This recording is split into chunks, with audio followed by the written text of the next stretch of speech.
Good morning, everyone. I'm going to do a talk now called Sir Parsifal and the Quest for the Holy Grail. I originally gave this talk at the Mysterious Earth conference, but I've slightly altered the last part of it to make it a little more theosophical. It's going to be a PowerPoint, so give me a moment to set things up, as I'm never very good at these things.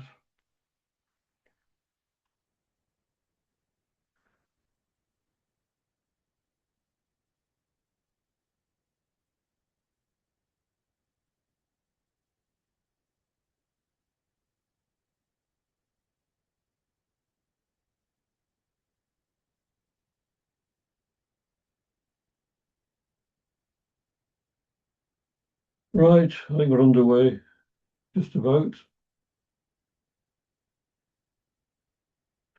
So the story of Sir Parsifal is interesting due to the fact that it contains many lessons we can take on board in our lives, and also gives us insights into spiritual and occult mysteries. Parzival with a Z is a spelling used by Wolfram von Eschenbach in his book written in the 13th century. The name is also spelt in various other ways by people like Richard Wagner in the opera, or Chrétien de Troyes. These are different ways that it can be spelt. It has been spelt.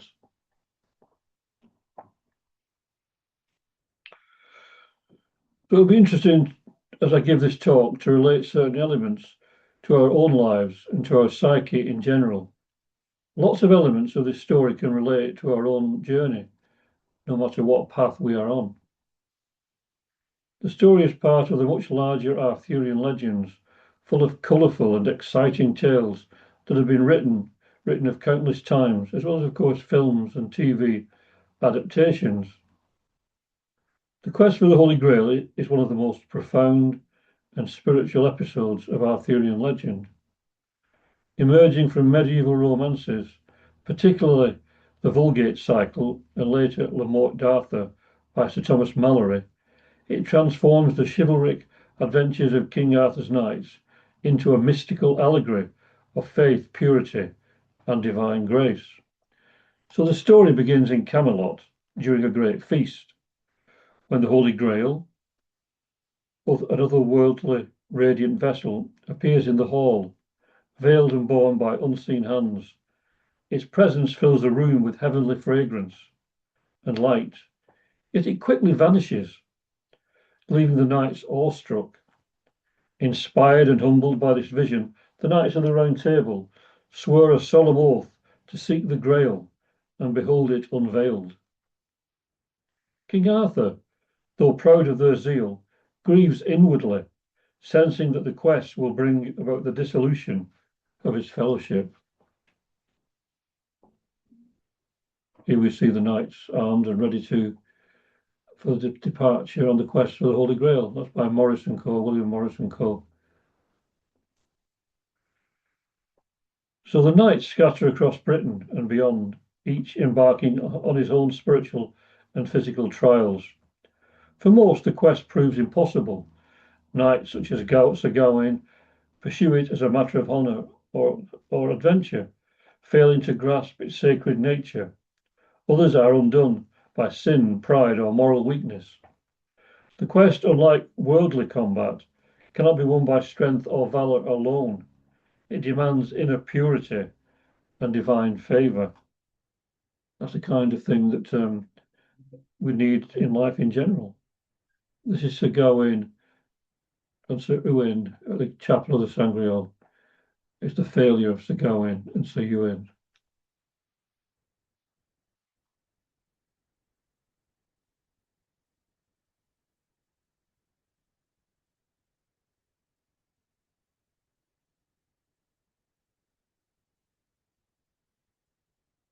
Sir Lancelot, the most renowned of all knights, strives valiantly, yet is burdened by guilt for his adulterous affair with Queen Guinevere. Though he experiences visions and moments of grace, his impurity prevents him from fully attaining the Grail. His struggle embodies the conflict between earthly love and spiritual devotion. a central theme of the tale. Is the failure of Sir Lancelot by Edward Burne-Jones. In contrast, Sir Galahad, the son of Lancelot, and the purest knight ever born, is divinely chosen to succeed where others fail. From his first appearance, Galahad is portrayed as a Christ-like figure, humble, sinless, and guided by heavenly purposes. Accompanied by the faithful Sir Percival and the virtuous Sir Bors, he endures temptations, battles, and mystical challenges that test his faith. Along the way, allegorical figures and visions reveal the Grail's connection to Christ's passion and the salvation of humanity. At the quest's end, Galahad, Percival, and Bors reach the spiritual realm of Sarras, a distant holy land. There Galahad beholds the unveiled Grail and experiences a vision of divine truth so pure that his earthly life can no longer continue. Having achieved perfect union with God or the divine, he dies peacefully and is carried to heaven by angels. The Grail then vanishes from the world, symbolizing that its mysteries belong to the divine, not the mortal realm.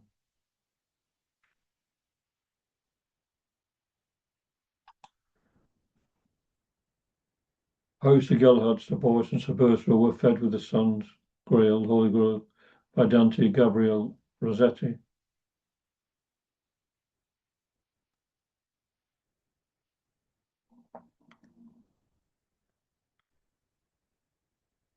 Only Bors returns to Camelot to tell King Arthur of the quest's outcome.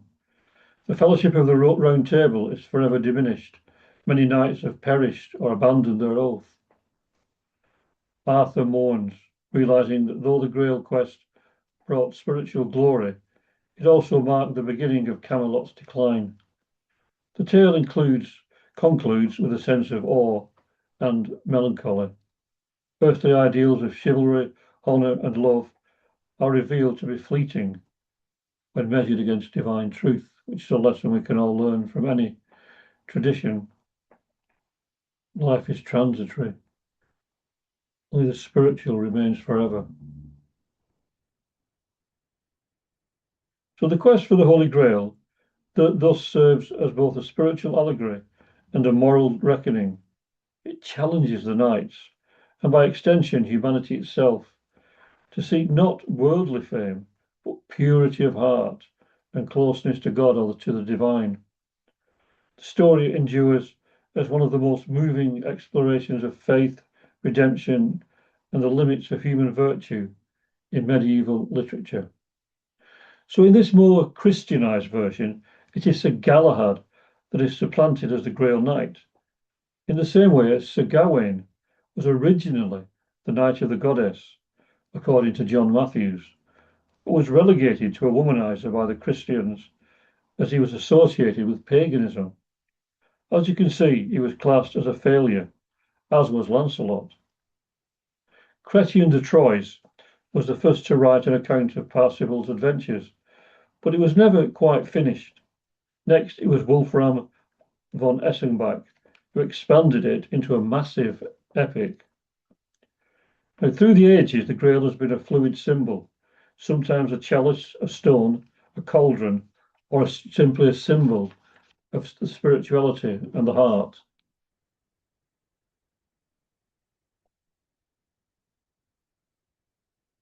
So here we see it as a cauldron in Celtic mythology.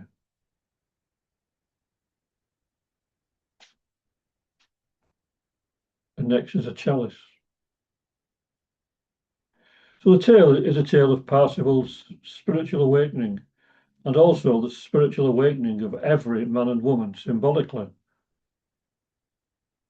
So in the story, Parzival, as a young man, lived with his mother, Herzeloid, after his father was killed.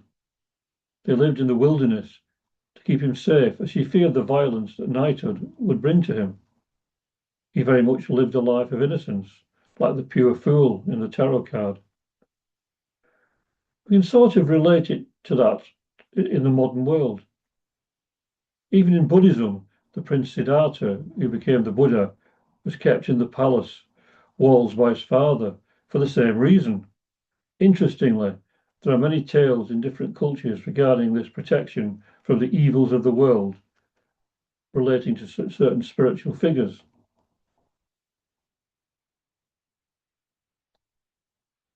But in all cases, as in Parsifals, this eventually comes to an end.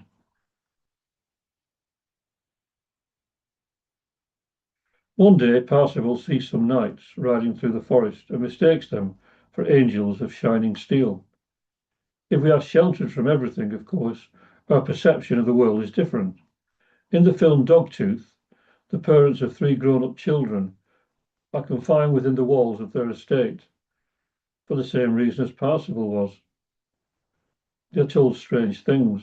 For example, when they see planes flying overhead, they are told they are actually tiny and are only a few feet above them, and so they try to reach up and grab them. Many other things like that. It shows how our perception of things can be manipulated easily. So after seeing the knights, he decides that is what he must become. His mother has already lost 3 sons and her husband in battle, so is horrified that he also wants to become a knight. Despite his mother's pleas, he sets off on the path of knighthood to the Grail castle, but makes many blunders due to his ignorance of true knightly virtues. So in life, we often learn through trial and error. Even mistakes are sometimes useful in learning how to cope. So Parsifal here bids farewell to his mother, painting by Christian Jank. Before he goes, his mother dresses him in poor clothes, gives him a cooking pot hat and a wonky spear, as well as a decrepit old horse, hoping this will keep him from harm. I actually think he would do the opposite, because if he meets a knight with those kind of weapons, he wouldn't last long. I was trying to find a picture of that, but I couldn't, unfortunately. It would have been interesting. So although he makes many blunders on his way, at one point he does liberate the castle of the beautiful maiden Blanchefort, and they are due to be married, but Parsifal decides he wants to return to his mother eventually and bring her to the new lands he has discovered. The many adventures he has can't be covered in an hour-long talk, but if anyone is interested, they can go to the books mentioned, and of course, The Morte d'Arthur by Thomas Malory. On his way, he comes to the Grail castle, ruled over by the Fisher King Anphatas, who has been wounded in the thigh. He is also connected to the land, which also suffers as a result of his injury. The king not only offers hospitality to Percival, but also gives him a wonderful sword. He is said to be called the Fisher King because of his injury, which left fishing the only pursuit he could get involved in. Some also connect it to Peter, who was a fisherman, and Jesus, who was said to be a fisher of men. Looking deeper, water can represent the unconscious and the king's desire for physical and spiritual healing. As they dine together, Percival sees a strange sight. Chrétien de Troyes writes of this. While they were talking of this and that, out of a room came a youth, holding a white lance, grasped by the middle, and he passed by between the fire and those seated on the couch, and everyone present could see the white lance with its shining head, and from the tip of the lance head oozed a drop of blood, a crimson drop that ran right down the lad's hand. Thereupon 2 other youths came, holding in their hands pure gold candlesticks inlaid with black enamel. The lads carrying the candelabras were extremely handsome. At least 10 candles were burning in each candelabra. A damsel, who came with the youths and was fair and attractive and beautifully adorned, held in both hands a grail, a serving dish. Once she had entered with this grail she held, so great a radiance appeared that the candles lost their brilliance, just as the stars do at the rising of the sun or moon. After her came another maiden, holding a silver carving dish. The grail, which preceded a head, was of pure, refined gold. And this grail was set with many kinds of precious stones, the richest and most costly in sea or earth. Those stones in the grail certainly surpassed all others, exactly as the lance had done. They passed by in front of the couch, going from one room to another. And there we have the vision of the Grail at Parsifal.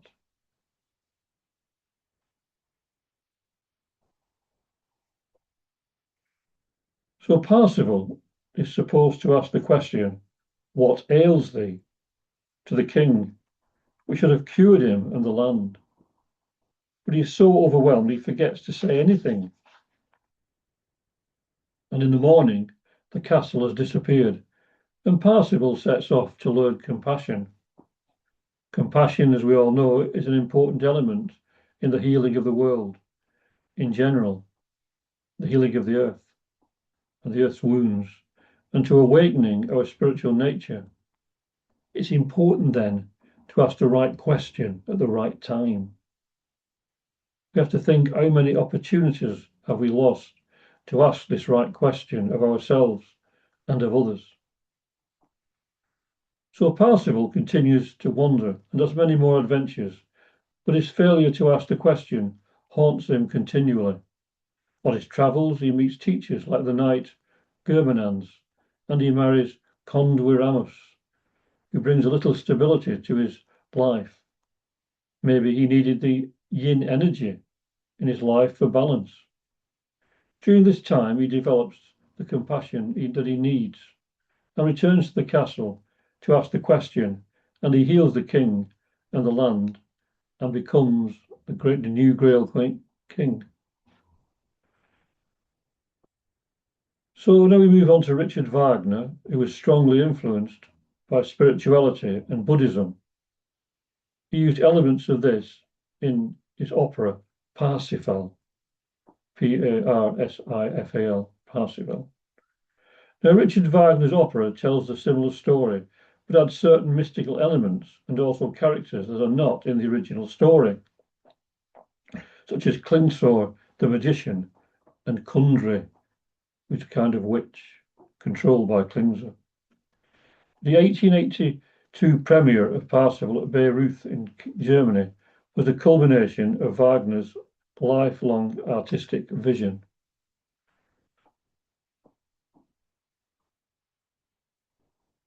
So Bayreuth was conceived as a temple of art, and Parsifal was the only work Wagner intended to be performed there exclusively. The Bayreuth acoustics, with a covered orchestra pit, allowed for a unique blend of voices and instruments, producing what many described as a mystical sound. Parsifal became known as Wagner's, there's a long word here which I can't pronounce, so I'll do the English translation, which means a festival play for the consecration of the stage, a blend of theatre, liturgy, and philosophy. For decades, Parsifal was performed only at Bayreuth until 1903, which deepened its aura of exclusivity and sanctity. Now, Wagner died less than a year after its premiere in 1883, making Parsifal his final completed work, a fitting finale to his artistic and spiritual journey. Richard Wagner also included elements of Buddhism in the opera, as his letters and writings reveal. Here's a picture of the first performance. So let's just do a synopsis of the opera as Wagner interpreted the tale. In Act 1, we go into the realm of the Knights of the Holy Grail, ruled from the castle of Monstelvat. The king Amphitas suffers from an incurable wound. He was seduced by the sorceress Kundry and wounded by the evil magician Klingsor, with the Holy Spear, which was also can be related to the one that was used on Christ's side in the Christian ideas. So here we have Klingsor and Kundry.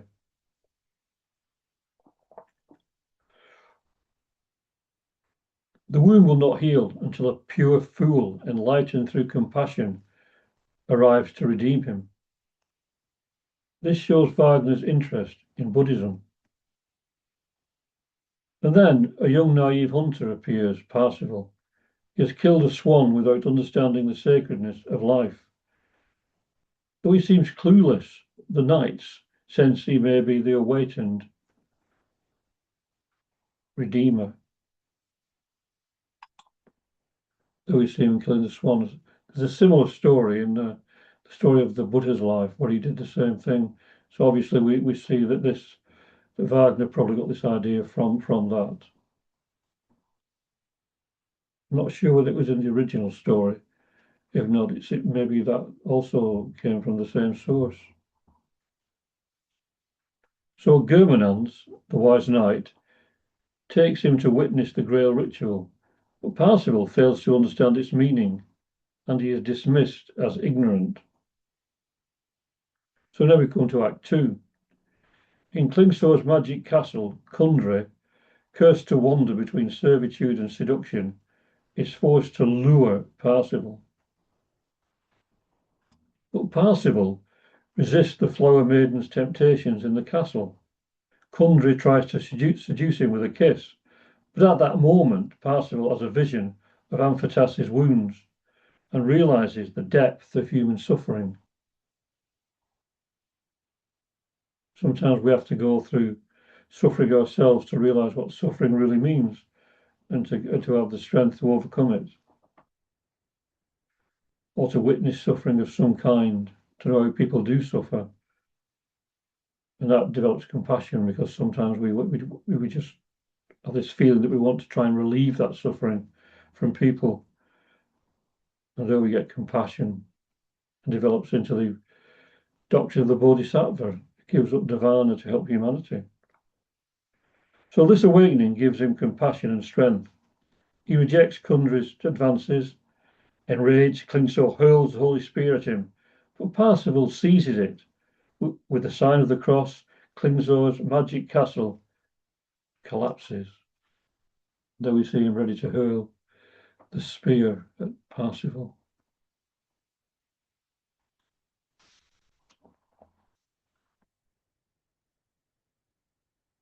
So now we come to Act 3. Years later, Parzival returns to Montsalvat, still bearing the spear. The land has become barren. Amphitas's suffering is worse, and the Grail no longer revealed. Kundry, now penitent, washes Parzival's feet in humility. Parsifal baptizes her. Parzival heals Amphitas's wound by touching it with a spear. He is proclaimed the new guardian of the Grail, and as he unveils it, a vision of divine grace shines forth. Sundry, freed from her curse, dies peacefully. So here we can see elements of Christian mysticism as well as touches of paganism.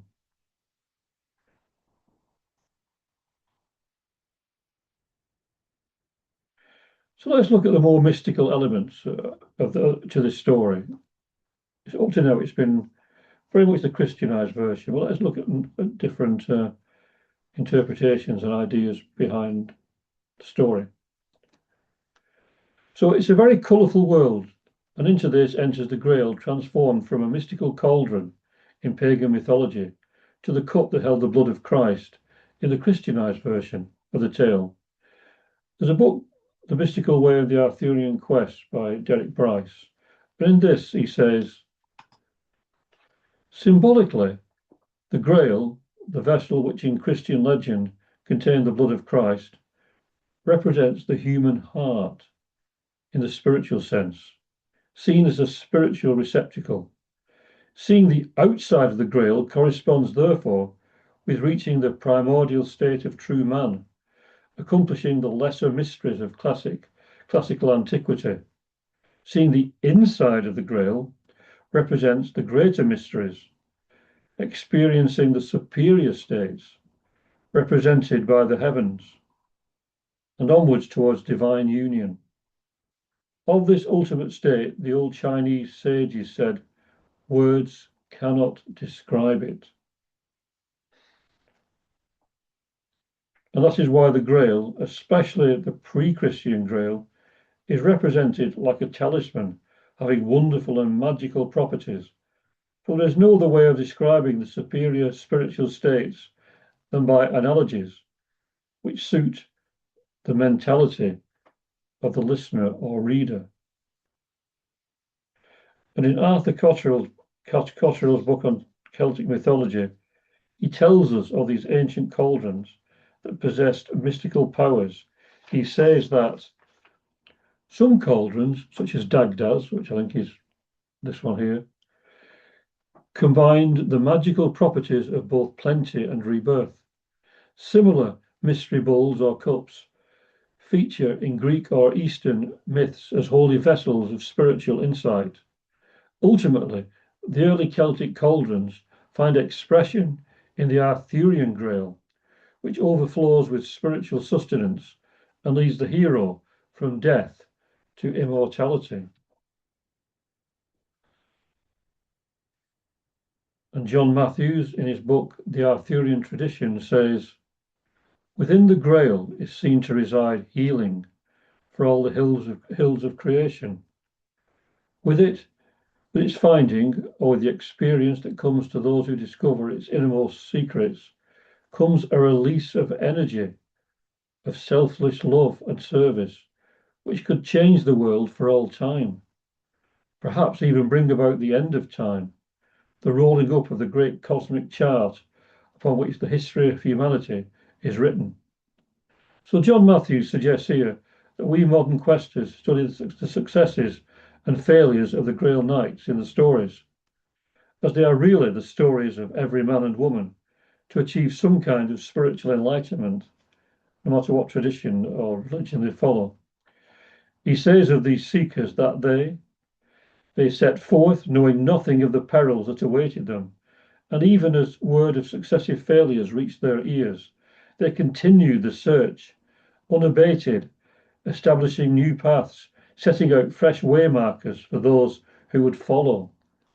That relates to a lot of great teachers and to every one of us, really, who learn so that we can spread what we learn to others, or give what we learn to others. There's always someone who needs the teachings, even though we know very little. There's always those who know less.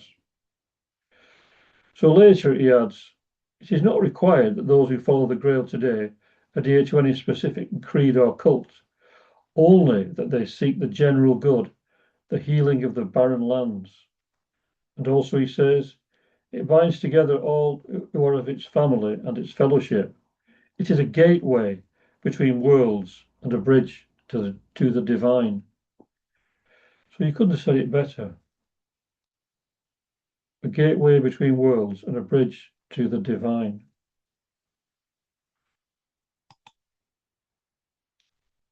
So the knight poet Wolfram von Eschenbach, regarded as one of the greatest poets of medieval German literature, wrote the poem Parzival in the beginning of the 13th century, which contains the physical and spiritual search of the Grail. This version is the most esoteric and spiritual of all. At this stage, in the one at the Mysterious Earth Conference, I went on to talk a bit about Wolfgang von Eschenbach's tale and about Hermetic philosophy, but if anyone wants it, I could probably do that version later. But now I'm going to talk a little bit about theosophical interpretations of the story. So let's look at how Alice Leighton Cleaver and Basil Crump looked at Wagner's opera. So these are Alice Leighton Cleaver and Basil Crump. So a little bit about Alice Leighton Cleaver. Alice Lane Cleaver, 1846 to 1938, was an early member of the Theosophical Society. Cleaver was born in April 1846 in England, the daughter of an Anglican minister. She joined the Theosophical Society in 1885 and the Esoteric section in 1888, and was admitted to the inner group in 1890, where she had instructions from H.P. Blavatsky. Now, it's interesting that she was only a member for 5 years, and yet she was initiated into the inner group, which many members who've been members since it was first formed weren't even included. Even big names, later on bigger names like Annie Besant. So she must have been thought of very highly by the masters and by H.P. Blavatsky. So in 1920, she was one of 5 Europeans to take Buddhist vows at Bodh Gaya under the auspices of Geshe Rinpoche at the Dongkar Monastery, Chumbi Valley. And these were the first Europeans so to do at that particular place. At the end of 1925, she journeyed to Peking and met the Tashi Lama, who gave her a Buddhist testimonial, which read, "She was a special Gelugpa Buddhist of the English race, faithful and devoted, to be treated as a Buddhist, to be afforded every assistance and help, and not to be injured or wrongfully opposed." That was really interesting. She also received a special passport for Tibet, and in company with Basil Crump and her son travelled into Tibet and then down the Yellow River, where they were robbed by bandits, unfortunately. Arriving at Xining in northwest China after 6 months of exhausting travel. It's not like nowadays where you can get on a plane and be there in no time. She had to do it all over land by boat. From Xining, she travelled by air, although she could travel by air, back to Peking, and there published 2 pamphlets in Chinese. So I don't know why it took her 6 months if you can travel by air. I was thinking it went further back even than that, but it didn't. So anyway, she published 2 pamphlets in Chinese, Why I Believe in Buddhism, and Some Thoughts on Buddhism. And Cleaver, together with William Kingsland, another of HPB's pupils, H.P. Blavatsky's pupils, founded the HPB Lending Library, and in 1923 she established the Blavatsky Association. She was an outstanding musician and an orator, who together with Crump, toured extensively, giving slide lectures on Theosophy and also the esoteric significance of Wagner's operas. She died on May 1938 at Darjeeling in India. Basil Crump was an English barrister who wrote many articles on Theosophy. Many were co-written with Cleaver. So Cleaver looked at the tale as symbolic of initiation. She saw the various characters as representing certain aspects of the human being. Kundry was a lower desire nature, but seeking redemption. She was actually really an old hag. But in Klingsor's garden, she became a beautiful maiden. And this represents the bewitching power of Maya or illusion to deceive us, often taking beautiful forms to make it more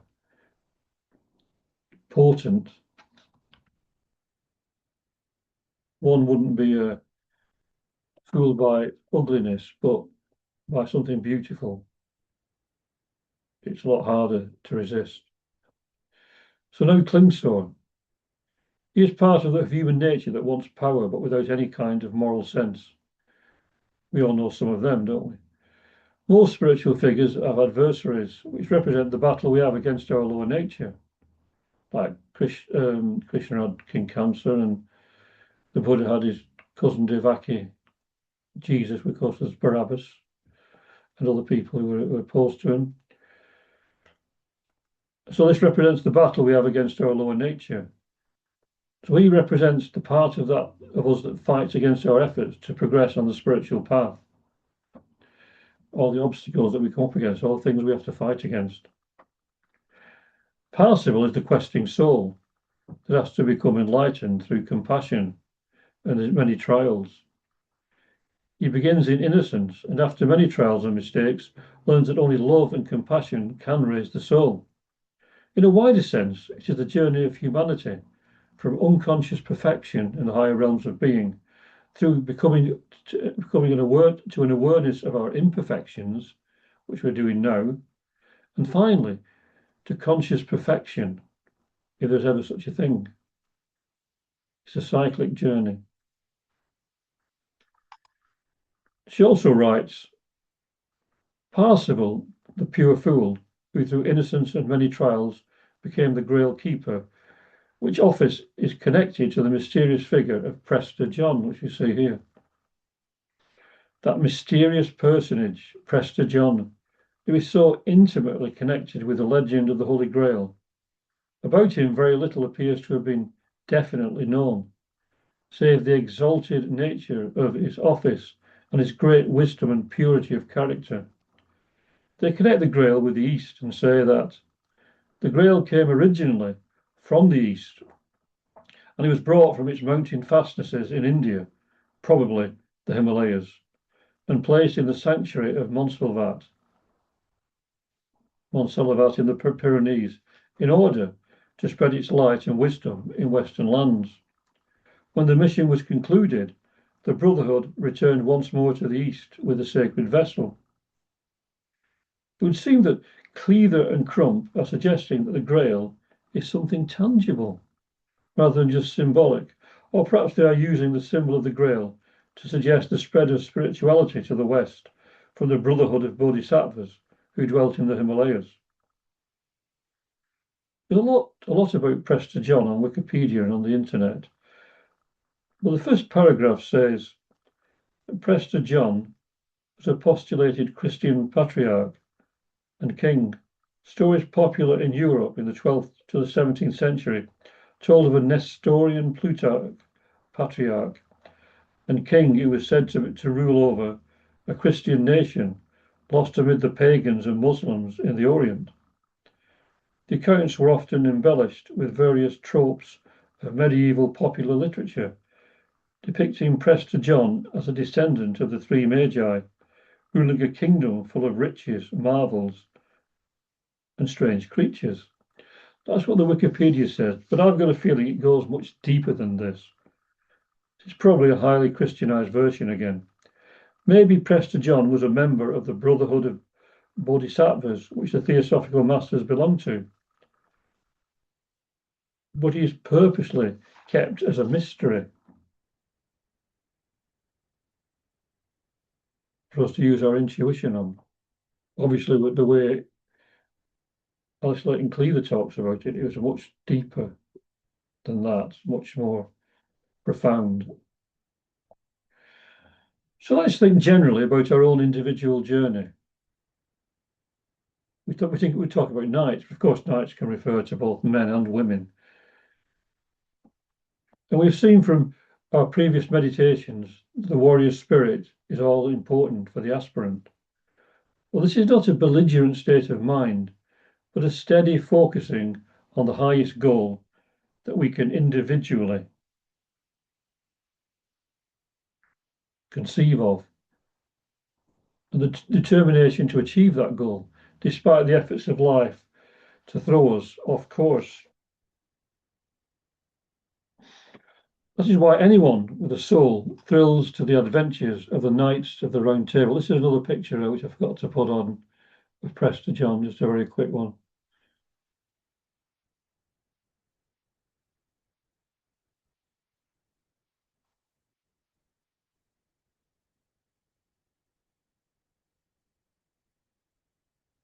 So that is why anyone with a soul thrills at the adventures of the Knights of the Round Table, or the exploits of heroes like Rama, Krishna, Perseus, Odysseus, and those connected to the mythologies of every nation, because they are the story of every man and woman, symbolic of our own internal and external battles to realize our true selves, to find out who we are amidst the world's din, to find that Holy Grail in our very own hearts and to learn to spread its glory throughout the world. It is the effort to find the peace that passeth all understanding and to remain centered in that peace. Once we see and understand what endures and what passes in this world of relative truths, we can then meditate and choose what is important, what is essential.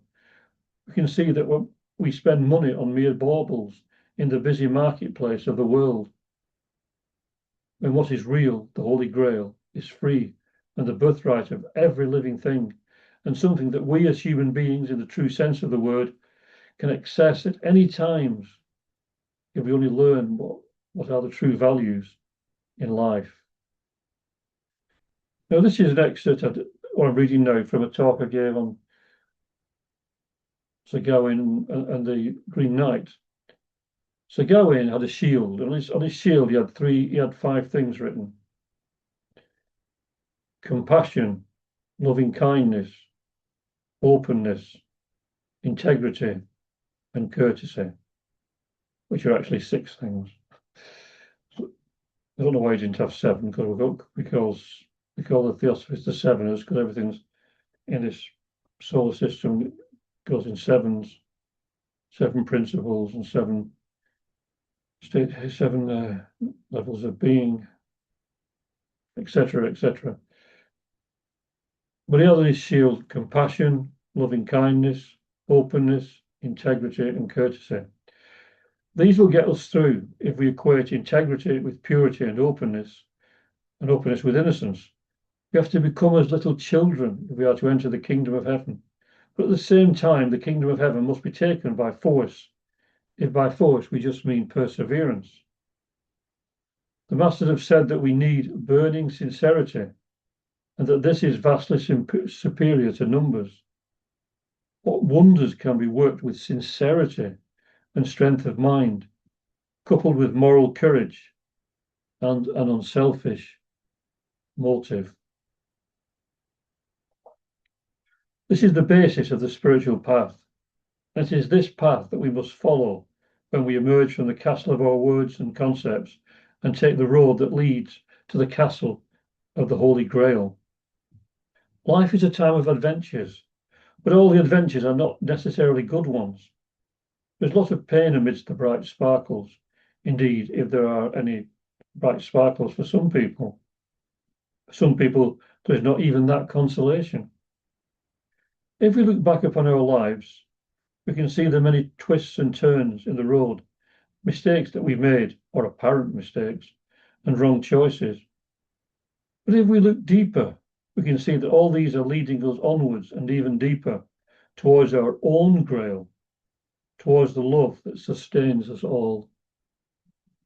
Alice Leighton Cleaver and Basil Crump, describing the closing moments of the opera Parzival, writes,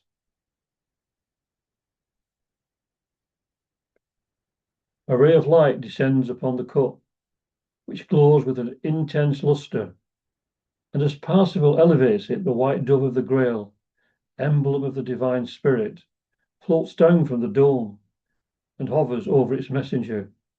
Kundry, with eyes ever fixed on her Redeemer, falls lifeless at his feet. Desire is dead, and the lower deceptive illusory powers of nature are dispelled by the light of truth. No grander figure was ever depicted than that of Parzival, as he stands, the embodiment of compassionate love, before the adoring brotherhood, the living link between them and the fount of divine love, whose light and power now radiate upon them from the cup he holds aloft." So this is the final picture. We can learn a lot from this story about how to develop compassion, love and understanding and perseverance. In The Voice of the Silence by H.P. Blavatsky, it says, "Have perseverance as one who doth for evermore endure." That's one of my favourite lines. It says, "Thy shadows live and vanish.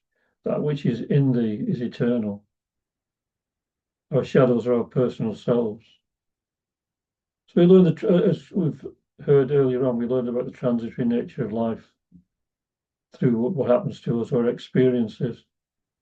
And we learn what is important. It's the spiritual part of us that really matters, the part that forevermore endures. All our personalities just come and go, fleeting. We think we last a long time, but our lives are just like the Buddhist sutra, the Diamond Sutra says, our lives are like bubbles in a stream, flash of lightning in a summer cloud. Or Zen saying, which says that our lives are like seeing a horse galloping past a hole in a fence, just momentary in the vast scale of things. So, but on the other hand, what life we have is beautiful and can be beautiful if we just realize who we truly are, beyond all the changes, beyond the transitory nature. We realize that this just applies to the personality, the coming and going. The true man, the true woman, the real person goes on forever. It's always in a state of peace, love, and harmony. The personality suffers, so we may realize this one day. And all our negativity, all our pain and suffering will just fade away. And we'll see what we are in reality, beyond words, thoughts, and feelings. So now I'm going to end this. It's always a bit difficult to get out of this, but here we are. And I hope you enjoyed the story of Sir Parzival and his quest for the Holy Grail. And I'll see you all very, very soon, hopefully, for the next talk. Om Shanti, Shanti, Shanti. Peace, peace, peace. Peace on earth and goodwill to all beings. See you all very, very soon.